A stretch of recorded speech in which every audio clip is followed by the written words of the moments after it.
ओम गंग गणपते नमो नमः। 104वां सर्ग श्रीमद् वाल्मीकि रामायण अयोध्या कांड।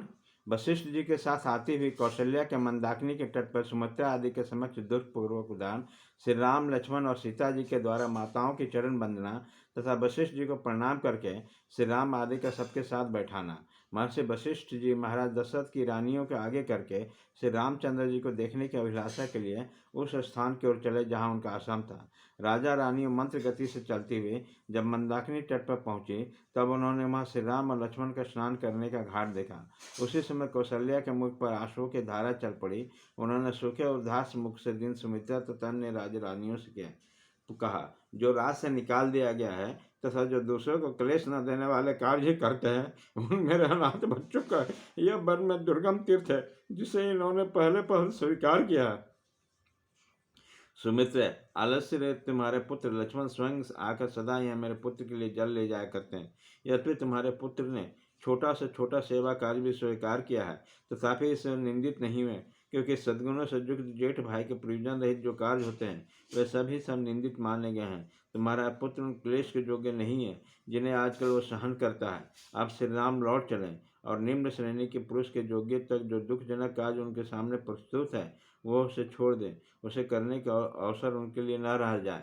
आगे चलकर विशाल लोचना कौशल्या ने देखा कि श्री राम ने पृथ्वी पर बिछे हुए दक्षिणाग कुशों के ऊपर रखकर पिता के लिए पिसे हुए गुदी के फल का पिंड रखकर छोड़ा है। दुखी राम के द्वारा पिता के लिए भूमि पर रखे हुए पुंड को देखकर देवी कौशल्या ने दशरथ को सब रानियों से कहा, बहन देखो, श्री राम ने इक्ष्वाकु कुल के स्वामी रघुकुल भूषण महात्मा पिता के लिए यह विधि पूर्वक पिंड दान दिया है। देवताओं के समान व तेजस्वी वे महामना भोपाल नाना प्रकार के उत्तम भोग भोग चुके हैं।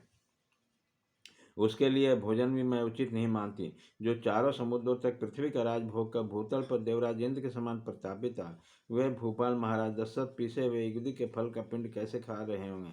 संसार में इससे बढ़कर महान दुख मुझे और कोई नहीं प्रतीत होता है, जिससे अधीन होकर श्री राम समृद्धशालित होते हुए भी अपने पिता के युगदी के घिसे हुए फल का पिंड दे। श्री राम अपने पिता को युगदी का पिन्या का एक पिसा हुआ फल प्रदान किया है। इसे देखकर दुख से मेरे हृदय के सहस्रों टुकड़ों क्यों नहीं हो जाते हैं। यह लौकिक श्रुति निश्चय मुझे सत्य प्रतीत होती है कि मनुष्य स्वयं जो अन्न खाता है उसके देवता भी उसी अन्न को ग्रहण करते हैं। इसी प्रकार शोक से आर्थ कौशल्या को उस पर समझा समय उनके सौते समझा बुझाकर उन्हें आगे ले गई। आश्रम पहुंचकर उन सबने श्री राम को देखा जो स्वर्ग से गिरे हुए देवता के समान जान पड़ते थे। भोगों का परित्याग करके तपस्वी जीवन व्यतीत करने वाले श्री राम को देखकर उनके माताएं शोक से कातर हो गई और आर्त भाव से फुट फुट कर रोने लगी। तत्सत्य प्रतीक नरश्रेष्ठ श्री राम माताओं को देखते ही उनका उठकर खड़े हो गए और बारी बारी से उन सबके चरणार बिंदुओं का स्पर्श किया। विशाल नेत्रों वाली माताएं स्नेह व जिनकी उंगलियां कोमल और स्पर्श सुखद था, उन सुंदर हाथों से श्री राम का पीठ से धूल पूछने लगे। श्री राम के बाद लक्ष्मण में उन दिन दुखियाओं माताओं को देखकर दुखी हो गए और उन्होंने स्नेहपूर्वक धीरे धीरे उनके चरणों में प्रणाम किया। उन सब माताओं ने श्री राम के साथ जैसा बर्ताव किया था वैसा ही उत्तम लक्षणों से युक्त दशरथ नंदन लक्ष्मण के साथ भी किया। तदंतर आंसू से भरे नेत्र वाले दुखनी सीता भी सभी सासुओं के चरणों में प्रणाम करके उन्हें आगे खड़ी हो गई। तब दुख से पीड़ित हुई कौशल्या ने जैसे माता अपनी बेटी को हृदय से लगा लेती है उसी प्रकार वनवास के कारण दीन दुर्बल हुई सीता को छाती से चिपका दिया और उस पर कहा, विजयराज जनक पुत्री राजा दशरथ की पुत्र वधू तथा श्री राम की पत्नी इस निर्जन वन में क्यों दुख भोग रही हो। बेटी, तुम्हारा मुख धूप से तपे हुए कमल, कुचले हुए उत्पन्न, धूल से स्वस्थ हुए स्वर्ण और बादलों से ढके हुए चंद्रमा के भांति विहीन हो रहा है। विदेह नंदिनी, जैसे आग अपनी उत्पत्ति स्थान पर काष्ठ को दग्ध कर देती है, उसी प्रकार तुम्हारे इस मुख को देखकर मेरे संकट रूपी अरण्य से उत्पन्न हुआ शोकानल मुझे जलाए देता है। शोकाकुल है माता जब इस प्रकार विलाप कर रही थी उसी समय भरत के बड़े भाई श्री राम ने वशिष्ठ जी के चरणों में पड़कर उनके दोनों हाथों से पकड़ लिया। जैसे देवराज इंद्र बृहस्पति के चरणों का स्पर्श करते हैं उसी प्रकार अग्नि के समान बढ़े हुए तेज वाले पुरोहित वशिष्ठ जी के दोनों पैर पकड़कर श्री रामचंद्र जी ने उसके साथ पृथ्वी पर बैठ गए।